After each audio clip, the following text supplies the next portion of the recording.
Assalamu alaikum wa rahmatullahi wa barakatuh. Al'umma wannan gida ina muku barka da wannan lokaci. Yau dai zan yi magana akan yanda ake amfani da wato tauraro na sigil, yanda ake duba na sigil. Wannan ba wai duba irin wanda ake yi ne na ƙasa ba, irin na gargajiya. A wannan sigil ne yanda za ka duba tauraro. Abu na farko shine za ka sani tauraro kala uku ne. Akwai mai kusurwa biyar, akwai mai kusurwa shidda, sannan akwai mai kusurwa takwas. To amma yanzu zan yi magana akan mai kusurwa biyar da mai kusurwa shidda da kuma yanda ake zana su. Abu na farko shine dole ne ka san yanda ake zana tauraro kafin ma ka san yanda za ka duba su. Sannan ana duba tauraro ta hanya kala-kala, kamar ta hanyar zane, sannan ta hanyar duba kuma tauraro wato na sararin samaniya. Yau yanda ake zana tauraro mai kusurwa biyar shine haka, ba abu ne mai wahala ba, duk da na san yana ba wasu mutanen wahala. To amma abu ne mai sauƙi.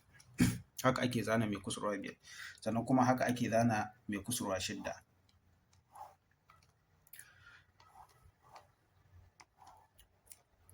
Masha Allah. Wannan su ne asalin taurarin da ake amfani da su. Sannan kowane tauraro yana da nashi ma'ana. Kamar shi wannan mai kusurwa biyar ɗin.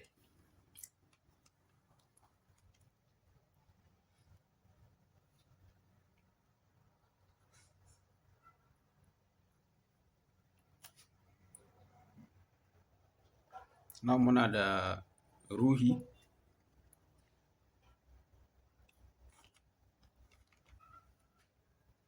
nan muna da iska,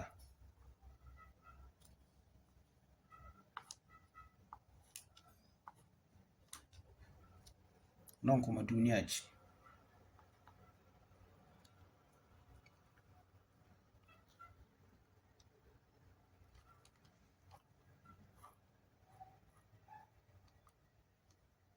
Nan muna da ruwa,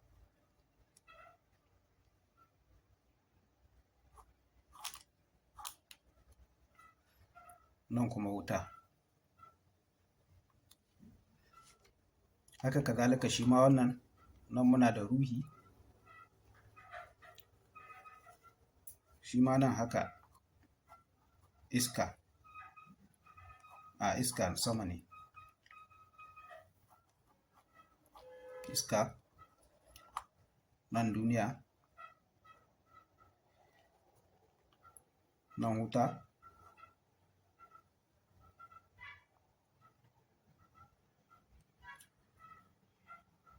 nan ruwa, sai kuma nan.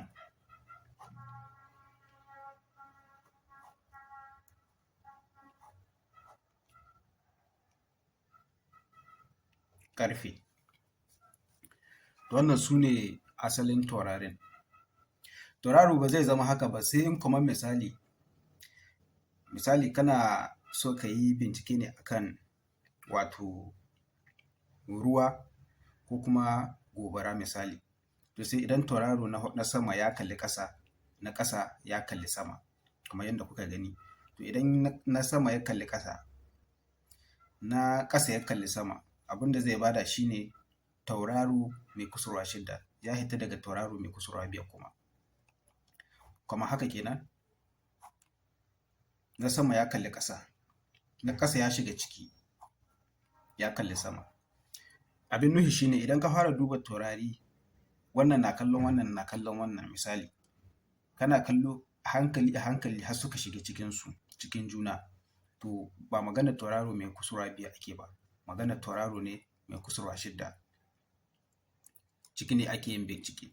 Wato a taƙaice kamar yadda na yi bayani, kamin tunda yanzu ne muka fara akan wannan tattaunawa na taurari, to dole sai an bi a hankali ne za a fahimci inda aka dosa.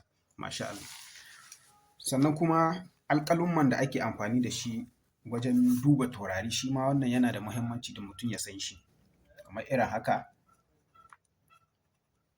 wannan alƙalami ne na farko, alƙalami na biyu, wannan shine alƙalami na uku, alƙalami na huɗu, alƙalami na biyar, alƙalami na shidda, alƙalami na bakwai, alƙalami na takwas. Ina ga wannan su ne alƙalami wanda ake amfani da su.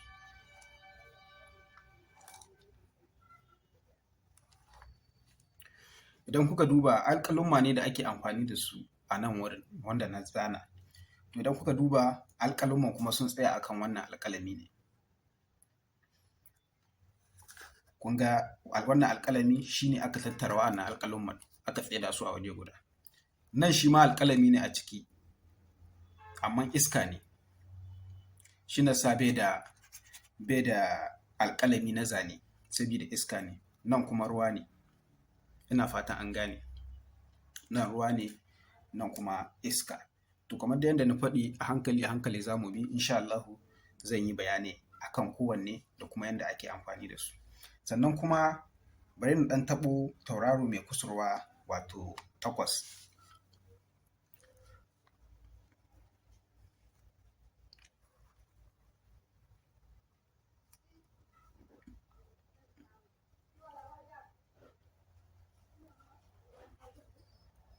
Nan ma akwai.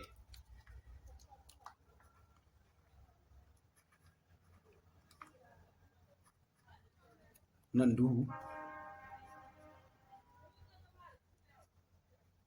Nan iska babu, amma akwai alƙalami a ciki.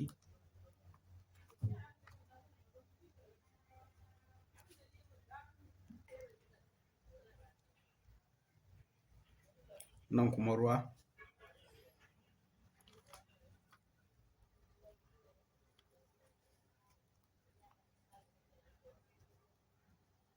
Nan guba.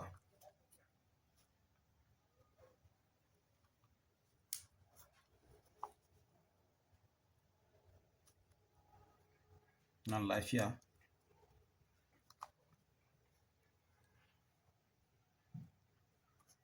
Nan daji. Wannan daji ɗin ana nufin gandu. Gandun daji kenan.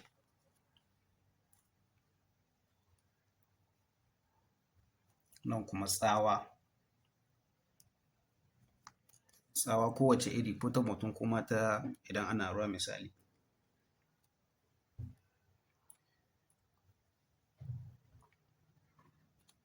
Wannan shi kuma daji ne amma ba gandu ba.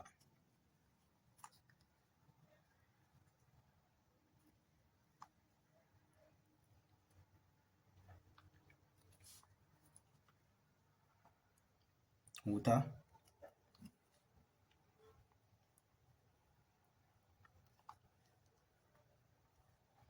Nan kuma sauti.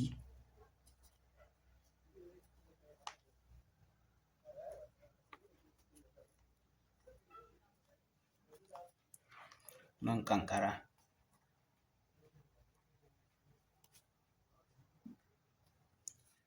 Sai kuma na ƙarshe.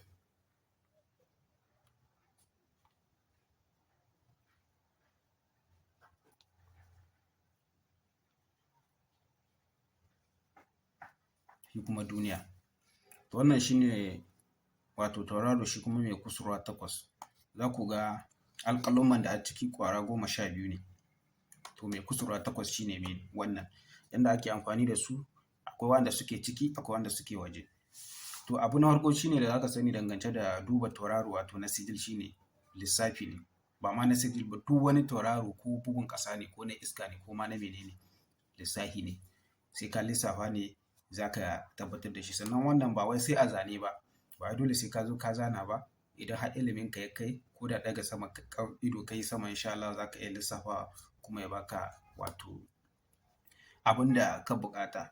Wannan duba tauraron babu kalaman sirri, babu wato ina nufin babu sabul amar, babu mufutawul amar ko ya tsantsan ilimi ne za ka tsaya ka kwantar da hankalinka ka tsaya ka lissafa kuma ya tabbatar. Sannan dangance da mutane da suke tambaya akan yanda ake yi amfani da wannan tauraron ana da buƙatar burajai ko wani abu. A'a, babu buƙatar buriji ko wani abu. Amma akwai yanda ake amfani da su. Yanda idan kana so ka duba wasu buƙatu kamar yanda lissafi kana lissafin ka bai tsaya a waje guda ba kuma kana ƙisashe ake cewa a Hausa, to insha Allah akwai yanda za ka lissafa su insha Allah su baka abun da kake da buƙata insha Allah. Amma da kaɗan kaɗan insha Allah zan rika bayani akan wa'annan taurari a nan saman YouTube insha Allah zan rika bayanin su tunda yanzu na riga na dawo nan saman YouTube kamar yanda nake yi a da tun can dan baya. Don tun can da baya insha Allahu Rabbi ya rika bada lokaci ya rika bayanin su ɗaya bayan ɗaya insha Allahu Rabbi masha Allah.